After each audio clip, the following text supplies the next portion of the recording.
আমার ভাইদের উদ্দেশ্যে একটা কথা বলি, যদি দাম্পত্য জীবনে যদি সুখের করতে চান, শান্তির করতে চান, তাহলে কখনো কোনো দিন স্ত্রীর সাথে মিথ্যা কথা বলবেন না।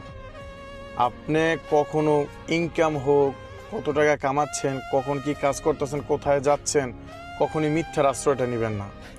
একটা কথা কি, যে মানুষটা আপনার সাথে থাকতেছে, খাইতেছে, শুইতেছে, ঘুমাইতেছে, ঘন্টার পর ঘন্টা আপনার খোঁজখবর নিতেছে, সেই মানুষটার সাথে আপনি মিথ্যে বলে হয়তো একদিন বা 2 দিন আপনি পার পেয়ে যাবেন, কিন্তু একদিন বা 2 দিন পরে কিন্তু ঠিকই সত্যটা সামনে চলে আসবে। তখন কিন্তু আপনার উপর একটা অবিশ্বাস তৈরি হয়ে যাবে। আর এটা সত্য কথা, কোনো মেয়েদের মন থেকে যদি একবার উঠে যান, দ্বিতীয়বার আর যেতে পারবেন না।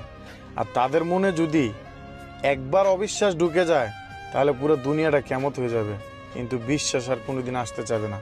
অতএব আপনি যখনই যা করেন, যদি আপনার পরিবারকে কাউকে টাকা দেন বা কোনো কিছু একটা দিয়ে হেল্প করেন, এটা আপনার স্ত্রীর কাছে শেয়ার করবেন।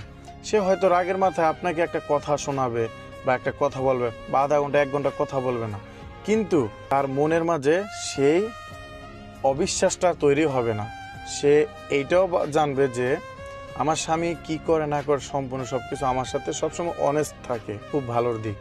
এতটুকুই বলবো, স্বামী স্ত্রীর মাঝে কখনোই মিথ্যার আশ্রয় নেবেন না।